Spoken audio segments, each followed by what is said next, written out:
Welcome to the Throttle Up Leadership Podcast. Our theme for 2025 is the future of work. Meaning is the new money. In a world shaped by rapid innovation and constant change, the pursuit of purpose and impact has never been more important. I'm Dr. John D'Antico, your host, bringing over 30 years of experience in leadership, strategic thinking, and purpose-driven innovation. Here, we tackle the pressing challenges of our time, from the rise of artificial intelligence to the growing need for meaning in the workplace. Together, we'll uncover how leaders can ethically integrate AI to enhance decision-making and keep humanity at the heart of their organizations. Remember, amidst all the technological advancements, in the end, it's always about the people. This podcast is your resource for actionable tools, thought-provoking discussions, and inspiring stories. It's time to go beyond leadership development and focus on leadership impact, creating workplaces where people thrive, innovation flourishes, and meaning truly becomes the new currency. Thank you for joining me on this journey. Now, let's throttle up and dive into today's episode. Hello and welcome to the Throttle Up Leadership Podcast. This is your host, Dr. John D'Antico. With me this evening is Sara Daw, a true pioneer in the fractional executive movement. She founded her first fractional CFO practice 20 years ago, long before fractional became mainstream business vocabulary. Today, as CEO of the Liberti Group and the CFO of Sara Daw, she leads the world's largest provider of fractional C-suite executives, with over 1,500 professionals delivering services across 17 countries globally. What began as her personal quest for meaningful, flexible work after leaving corporate life has become a proven scale business model serving thousands of companies worldwide. She's the author of Strategy and Leadership as Service: How the Access Economy Meets the C-Suite, and is a sought-after international speaker on the future of work. Her unique combination of academic rigor and entrepreneurial execution makes her the definitive authority on fractional leadership models. Sara doesn't just participate in the fractional revolution. She proved it works and built the largest organization in the space. Folks, I am truly honored and pleased to have Sara with me here this evening. Good evening, Sara. How are you? I'm good. Thanks for having me. So let me start off this way. My favorite starting question is, tell me a little bit about yourself. Where did you grow up? And what were some of the influences in your early life? Right. I grew up in a city called Bath in the UK. Early on in my life, I was very much horse mad, pony mad. So I was one of those children that we couldn't really afford our own pony, but my dad held down a couple of jobs. He was a manual worker and enabled us to have a pony, myself and my sister, that we shared, and became pony mad in the early days. And then, worked hard at school and ended up going to Oxford University to study chemistry. That's how I started out. Wow, very interesting. Sort of a diverse background. 20 years ago, you saw something, obviously, something clicked with you that most people missed. What made you believe the fractional model would work when no one else was doing it? Yeah, I guess I reflected on that quite a lot. At the time, I had no idea what I was doing, if I'm really honest. The driver for me was necessity. I'd done an MBA and qualified with Deloitte. After coming out of my MBA, the organizations that wanted to hire me were the investment banks because I was perfect fodder for them. And I got married at this point and I was thinking of starting a family, and I just couldn't see how I would be able to be mum and have a career and work the long hours that I knew were involved in the city. And so I thought, gosh, what can I do? I'd previously worked at L'Oreal in the finance teams, and I thought there was this emerging concept called part-time FD, part-time finance director back then. So now we're all fractional CFOs. Back then we were part-time FDs. It's the same thing. And I thought, maybe I can be one of those. I was on a flight with my daughter, my first solo flight with my eldest daughter. She was just coming up to 1. And I sat next to a lady on the plane who helped me with her because I was there on my own and helped me with my daughter. Got chatting, and it turns out she was a portfolio non-executive director. I'd never heard of portfolio before, but that got me thinking about portfolio FD, portfolio CFO. And I thought, there's something here. I can work for small organizations that are local to me 1 or 2 days a week, for businesses that don't need a full-time FD or CFO, but recognize they need the skill set. And I can work locally, and also I can be mum for my children. And that's what got me going. I had to look around because I didn't want to do it on my own. I didn't know at the time that I would get as much fulfillment from the clients as I actually did. I thought I need a team around me. And that's when I bumped into Colin Mills, who'd previously set up the FD Centre, which turned into the CFO Centre. He was busy building his portfolio, and he was disillusioned with corporate life, which was his driver, because he was waking up in a different city every week thinking, where am I? He'd lost connection at home with his family. So it was that disillusionment with corporate life. For me, it was, how on earth am I going to have a career? Those were the drivers for us to build the CFO Centre. Yeah, necessity is the mother of invention, right? Yeah. You need to, hey, I need to do this, I need to do that, but how can I stay relevant? How can I stay in a career and at the same time prosper from that as well? So I absolutely get it. Let me ask you this question, if I could. Your organization now has 1,500 plus professionals across 17 countries. Who are these people? Are they all former Yes. full-time CFOs? Or do you have folks at different executive levels finding their way into fractional work? I'm so curious about who comes to you and says, I want to bring my credentials to the fractional world. Yes. So the Liberti Group operates across finance, people, sales, and marketing. So fractional CMOs, CHROs, those chief revenue officers, and CFOs. The biggest brand is the fractional CFO brand, which is the CFO Centre. But that 1,500 is made up from those 4 disciplines.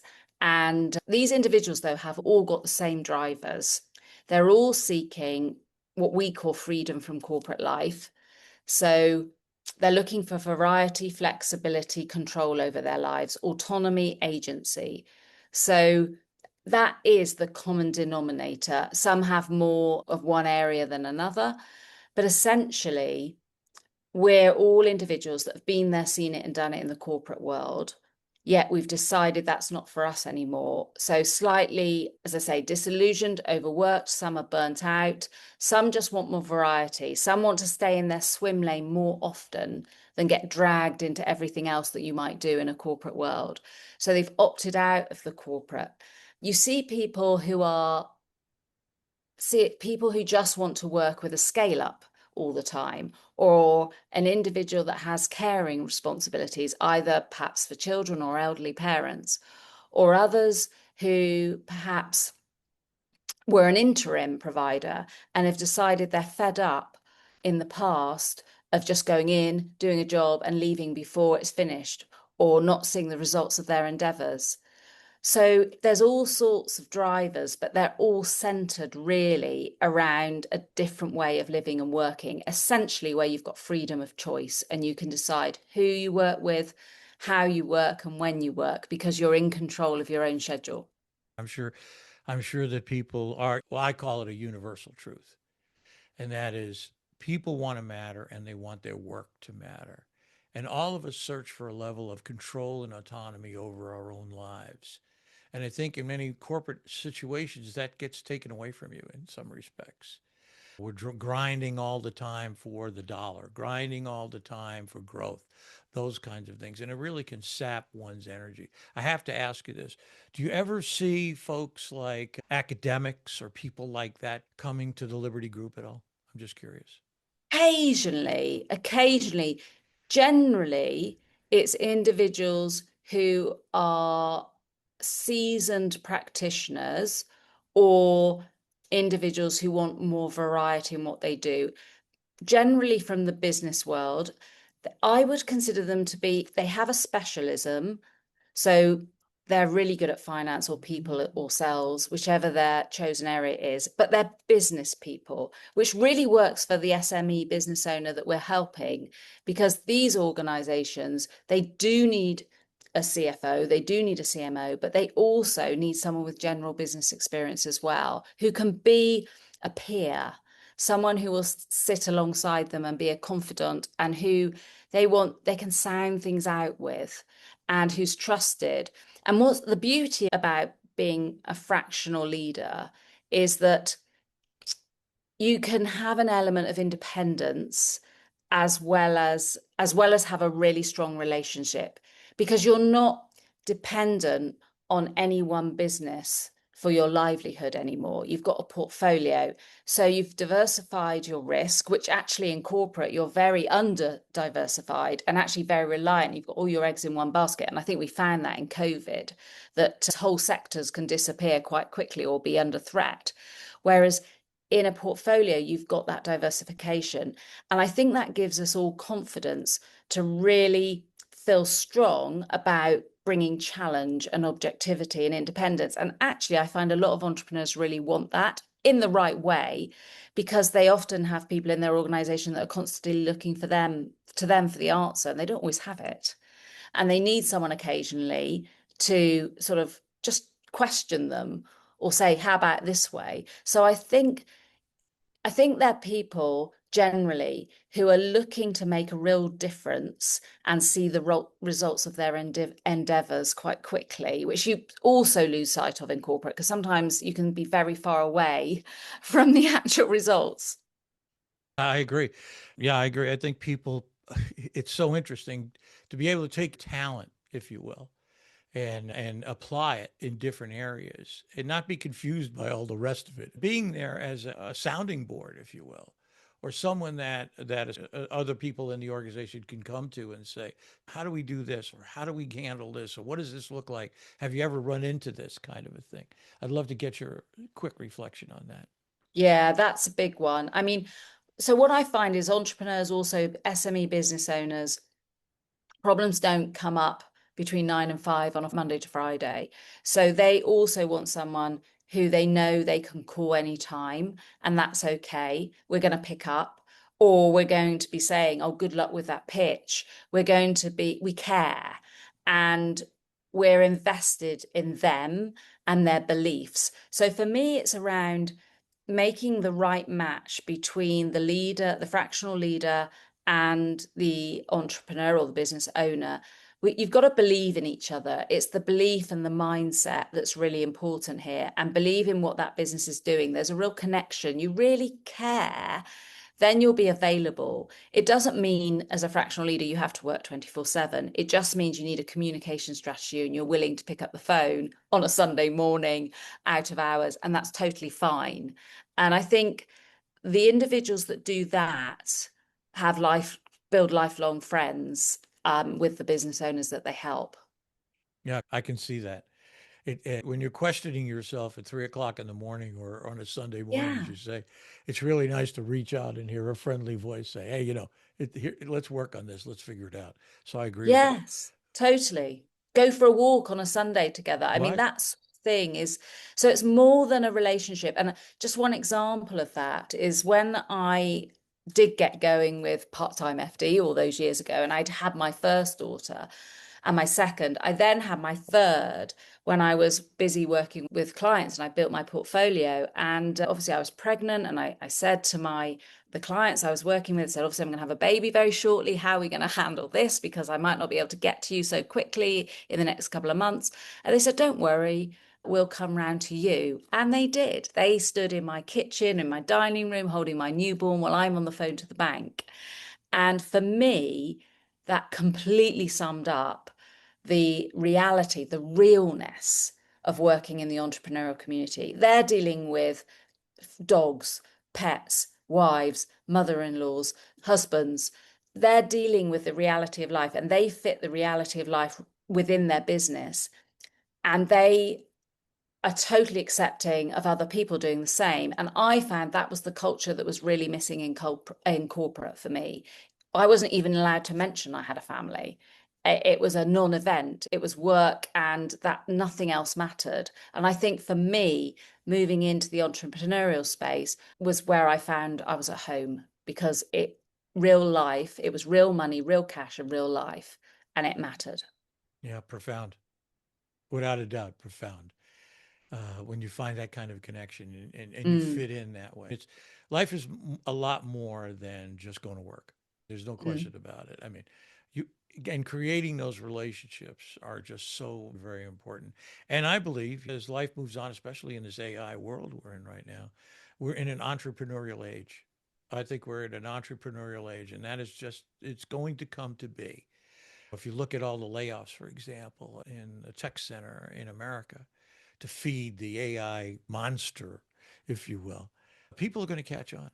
And I think they're already catching on. Can we rely on this company to take care of me? Well, maybe not.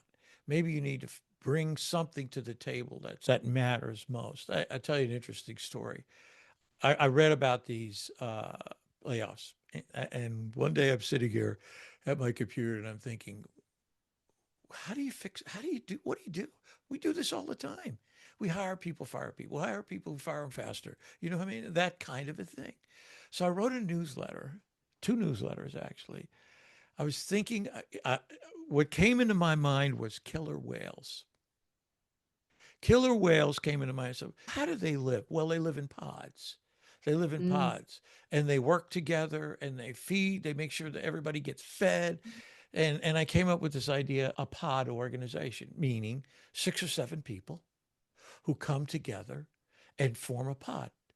Maybe one's in social media, one's in marketing, one's in technology, one's in AI, all these different kinds of things. And they bring this, if you will, pod kind of concept. And instead of bidding one person, you're trying to look for a job as one person, you now bring a capability of mm, several people to a particular problem and issue, so that the company, so instead of the company paying all kinds of money for this inside, they just pay the pot to do all of that mm. for them. So it's not just one person, but it may be 6, 7, or 8 people, something like that. So that was just, I just thought I'd mention that because it just clicked that right in my mind. So if I can, let me ask this next question because I'm just so interesting. Let's go back to COVID for a minute. Okay. The pandemic changed how we think about presence and impact. Are your fractional executives primarily virtual, hybrid, or on site with their clients? Can you actually deliver strategic C suite value without being in the room, or do clients still expect that face to face presence? Yeah.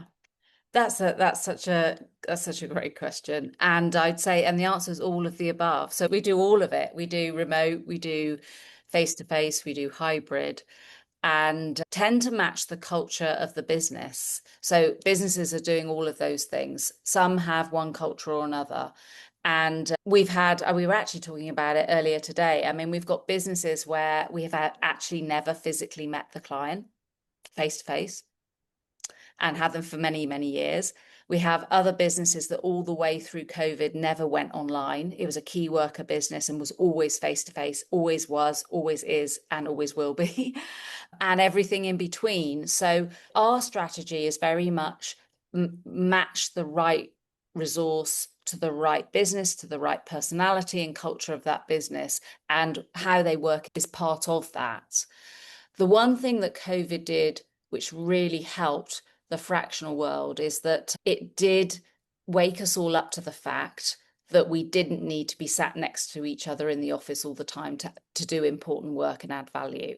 And that was where we were pretty much before COVID, because if you remember, we've had video conferencing for decades, yet we weren't using it that way. We were in our business because we've always been remote. I've sort of worked with all our countries that we've put on in our business remotely for since we got going, but that wasn't the norm. And what COVID did was persuade entrepreneurs through necessity again, wasn't it? That actually, we all had to work remotely at that time, and it worked in most cases. And everyone's got a preference, but it really unlocked us and it normalized the fractional world, because it meant that everyone was not in the office at that time. So no one was the odd one out. We weren't the odd one out anymore that wasn't in the office every day. And now it's a big spectrum, and we fit in because we're just part of that spectrum now. So it works really, really well.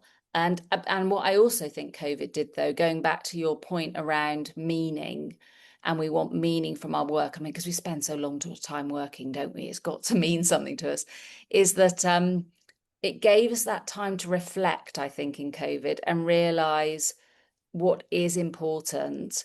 And I think we came out of COVID really quite strong on that. I'm really hoping that continues and that we don't just forget, have a collective forgetfulness about it and go back to how it was, because I feel that we do really need to make our work meaningful.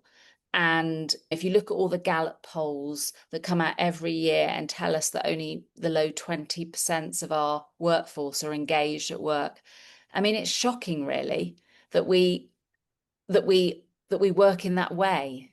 So I really do hope that working differently and having different types of business models alongside the full-time employed, fully present model, that's a way and is part of the spectrum. But I just hope that more and more people will realize that we are going to lead blended workforces. We're going to have gig economy workers, freelancers, fractionals, and employed.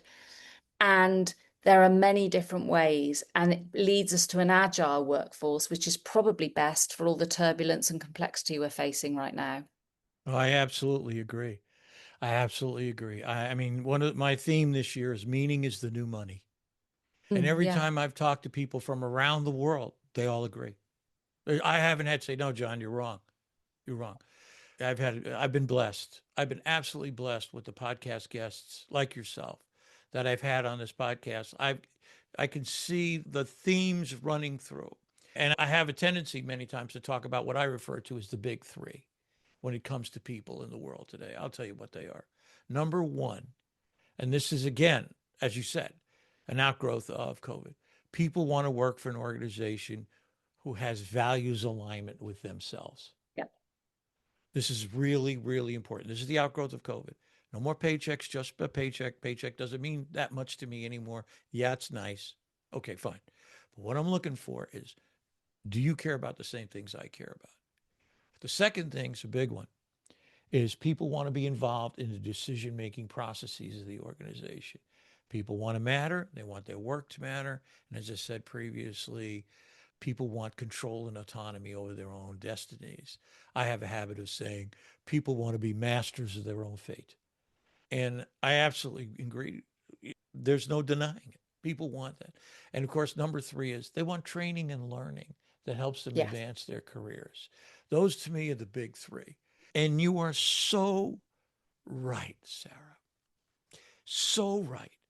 If organizations took one giant step back and asked themselves, are we creating meaning here in our organization for the people who work here? That's our number one priority. You matter.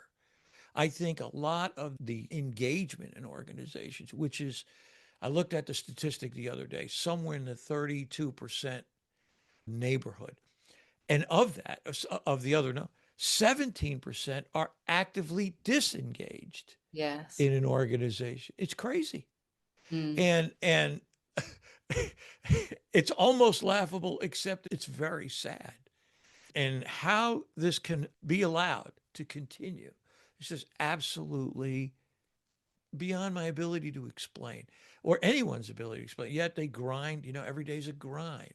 Everything's a grind. I'm a big guy on mission statements. Say it in one sentence so everybody gets it and understands it, and everybody still salutes it and says, I'm on board. I want to work with this company.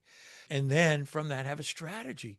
You just can't go from mission statement to actions. That's what happens a lot of time. They go from mission statement to actions and there's no strategy. No, stop here. You have to have a strategy. What's the overall encompassing thing? So I'm absolutely on board with you. Let me ask you this question, if I can. Your doctoral research on the gig economy, when the gig economy exploded, what does the data tell you about where this market is headed? Is fractional leadership still growing, or are we approaching saturation? Yeah, I get asked that actually a lot. And I think it's still emerging. So I'm going to distinguish gig economy and fractional in that the fractional leadership space is normally done by executive talent, and it's a choice, a step into it. We're doing it because we choose to. We're doing it because we get freedom of choice and we build portfolios of businesses that we actively align with and want to work with to give us the meaning. And so we're not sitting there saying, I am upset because I'm not getting the rights and benefits and the holiday pay, which often you find in the gig economy, where some of those individuals are forced into the gig economy, into that lower level work, and they aren't protected correctly. So there's almost two ends of the spectrum here. So at the fractional leadership end, where it's a positive choice forward, I'm seeing that those individuals, if you look on LinkedIn to 2022, there were 2,000 individuals who were naming themselves as fractional leaders. In 2024, that had risen to 110,000. And Wow. I think it's about 150,000 now. So on the one hand, that feels a big, huge, I mean, it's a massive increase, and it feels like everyone you look at in the street is going to be a fractional leader. Yet, on the other hand, anecdotally, when I speak at conferences, when I speak in front of rooms of individuals, entrepreneurs, business leaders, and say, who's heard of fractional, about 5% of the room put their hand up. So Wow. I still think we're in the early stages and we're still educating the market. Some geographic markets have got more fractional leaders than others, and it's more in tune with what they're doing in those countries. They're more used to it. But globally, it's still a drop in the ocean. I'm here in the UAE, no one knows what a fractional C-suite leader is really yet. It's still very early days.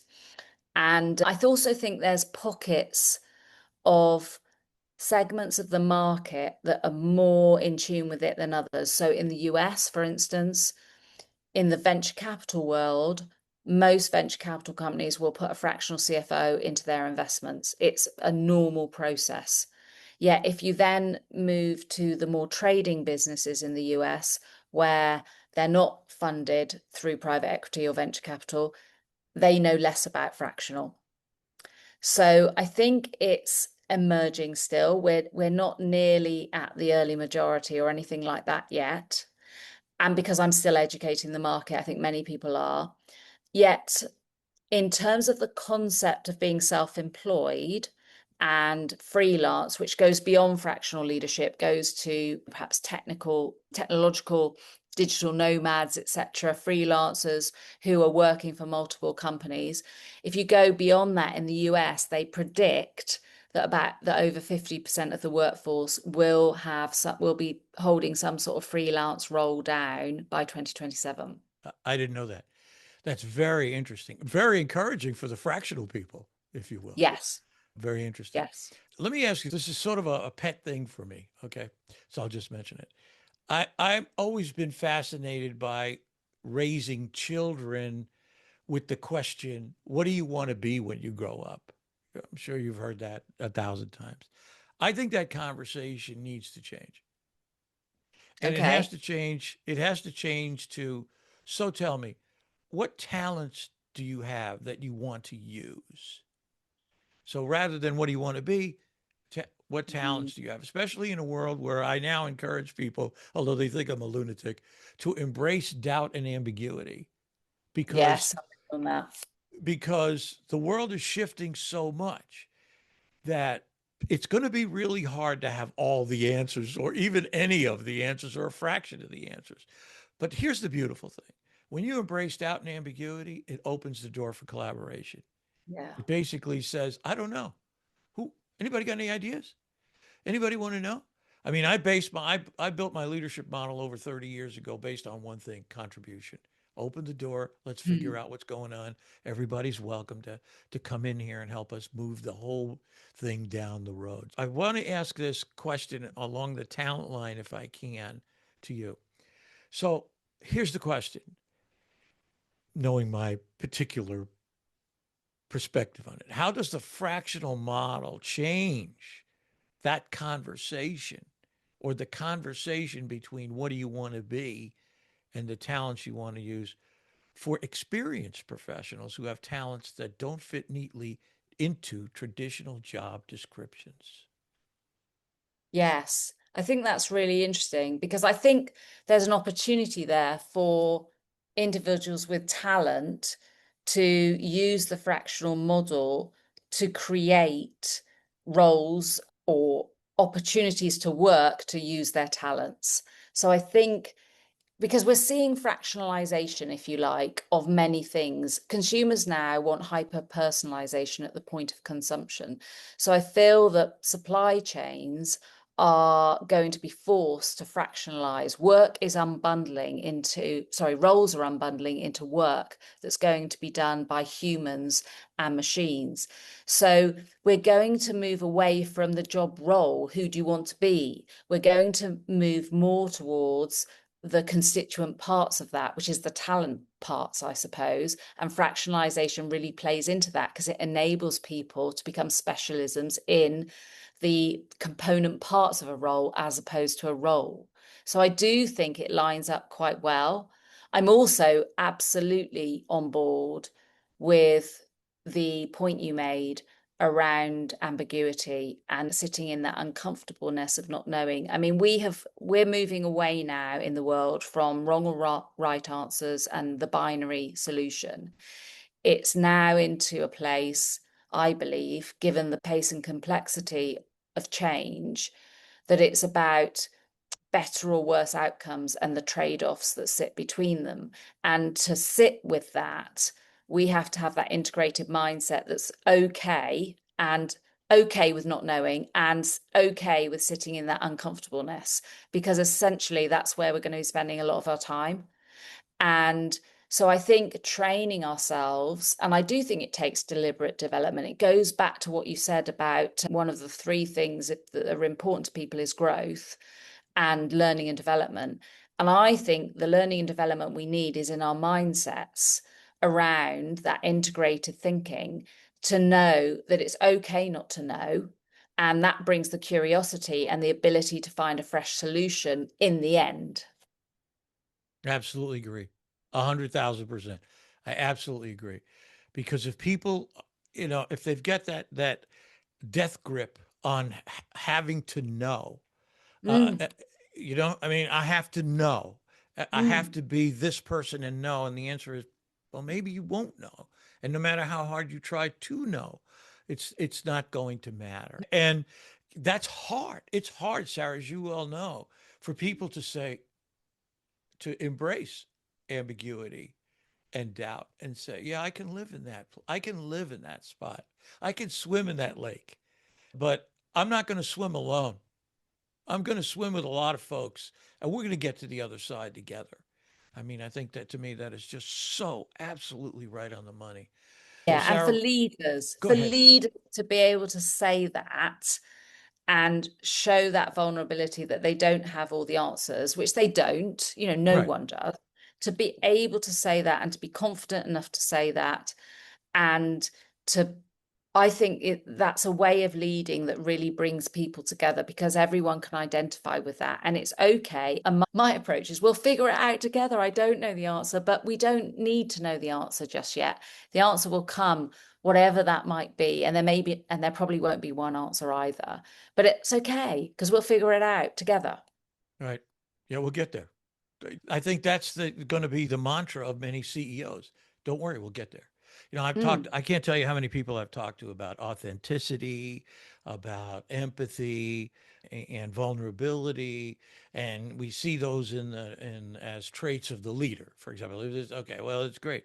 And what I'm saying is if you take authenticity and trust and empathy you have to transfer those. You have to convert those from looking at a leader and saying, this person has this, to inculcating them into an organization where they become values, where everybody lives by the same Yes. level of authenticity, of honesty, of truth, of trust, excuse me, and empathy for each other. And here's the beauty of it, as far as I can see, and that is, if the leader leaves and a new leader comes in, well, that leader has to get in step with what's already going on inside that particular Mm, group. So, mm, because if you're not, the leader gets to be an outcast, if you will. yeah. If they Yeah. think they're, Absolutely. you've seen it. Well, wait a minute, you don't fit in here with us. This is how we operate.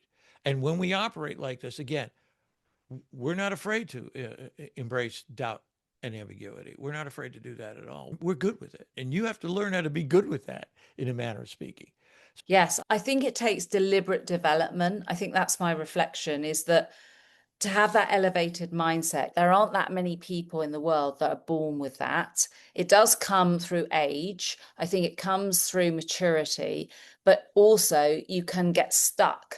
Individuals can get stuck at various levels and never ever get to that level of thinking that enables us to see patterns and systems and be comfortable in the unknown. So where I think leadership needs to go in the future, and I think the beauty about being fractional is, if you're really serious about being a leader, you can create space in your fractional world to work on yourself to get there, which I think is, unless you've got an organization that's going to help you do that, it's quite hard to do that in a structure where you're really busy every day performing. So I think being fractional enables us to work on ourselves, deliberate development. And I think the sorts of development we need is this elevated mindset and leadership skills. And I think that's what we need in the world today more than ever, is that distributed leadership model, elevated mindsets, and individuals who are really grounded in themselves and are able to mobilize other people through relatability and connectedness and shared values. And I think we're a long way from that in many, many organizations, to be honest. It's hard. It's really hard. It's much easier, quite frankly, to do what we've always done and focus on the short-term results and bow to the external pressures of the shareholders, etc. I think it's really hard to step out of line and do it a bit differently. But I do see the benefits of doing it. My feeling on that is interesting, because I think that companies who go along by doing it the old way won't be around very long. No. I mean, because the external environments, the world we live in, this Yeah. hyper development, hyper speed, will just put them out of business. You can't keep Yeah. up. Survival of the fittest. Yeah, I mean, going back to the basics, but the fittest is a company that can adapt, can Yeah. switch, can move, can be very, very agile in the world that we live in today. I'm on board with you 100%. Well, we're getting close to the end. I'd like to ask you one more question, if I could, Mm-hmm. and let you get some rest. And that is, if you were looking at someone's professional positioning as a fractional executive, what makes you think this person gets it, versus they're still trying, they're still thinking, excuse me, like a traditional employee? Yeah, that's a great question. So I come across this quite a lot. I come across quite a few people who make the move into the fractional world, but still expect it to have all the structure and everything that they had in employment. They haven't really made that mindset leap that they are an entrepreneur and they are going to have to do things differently, especially working in organizations like ours, because we're like a structure around individuals. So we will give individuals a soft landing and give them the benefit of everything we know. But at the end of the day, they are still making the leap into being self-employed and being an entrepreneur. And that does involve them being self-starting. It does involve them motivating themselves. it does involve them learning new skills. So I think a lot of people think I'm just going to be a CFO like I was and employed, but it'll be fractional. And it's a completely different career. It's a total career change. And when people change career, they invest their time, their money, they go on training courses, and they've got an open beginner's mindset again. And I think that's what's needed. It isn't the same thing at all. You're not employed, and being fractional is very different. You've got to find your own business, win your own business, then keep your own business. You've got to get paid. So that's a whole new set of skills from actually being the master of the specialism and doing the role. And then when you do it, you'll be doing it remotely, in hybrid or face to face. You'll be holding multiple relationships, not just one, at multiple levels in an organization. So you can see the complexity, and you constantly have to context shift because you have to be fleet of foot. You might be working for 2 or 3 different businesses in a day. So thinking of it as a whole new way of working and seeing it as a career change, I think, is the biggest leap and the biggest piece of advice I would give individuals. Great. It's wonderful. I lied. I have one more question. It's one I don't Oh, normally okay. ask a lot. I don't normally ask a lot, but I'm going to ask you this question. If you had a magic wand and you could wave it at an issue or a problem that you see or in the world that you live in, what is that? What would that problem be, and why did you choose that? Okay, that's an easy one for me. So for me, my passion lies in challenging the notion of employment as the only answer to the way we operate with talent, which is it's the mental model that we're all used to. It's been around for a very long time, and it's not surprised it's our default operating system. Yeah, I really would love to wave a magic wand and encourage people to question whether that is really the gold standard that we should be benchmarking everything else against. And those feelings of ownership that we think we get from employing people is just an illusion. We don't own anyone. It's just a long-term renting contract. And actually, thinking differently about how we engage people and focusing on the relationship rather than the contract opens us up to working with individuals very differently and making use of talent as we go in an agile way, which I think is going to be better. Well, I know is going to be better given everything that's coming down the line with the changes in the world. Yeah, it's great. I absolutely agree. I believe we're in an entrepreneurial age. We've seen the evidence is clear. If we were in a courtroom, we would say the evidence is clear. All these layoffs, again, hire, fire, hire, fire. I think people have had enough. Yeah. I certainly look at it and say, boy, I've had enough. And yet we continue to do it. And the world will change, I believe, for, just like you said, built on relationships for the better in the future when people take hold and say, you know what, I can do this. I have the talent to bring something to an organization or several organizations in a fractional Yes. sense and make them successful and be successful myself.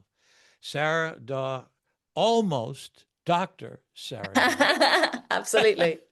I cannot thank you enough for taking the time, being halfway around the world, to have this podcast event with me. I'm overjoyed and truly humbled, and I so appreciate your time. I wish you and the Liberti Group and all those you come in contact with the greatest success and the greatest health in the future. Thank you so very, very much. Oh, thank you very much, John. Appreciate it. Really do. Thanks.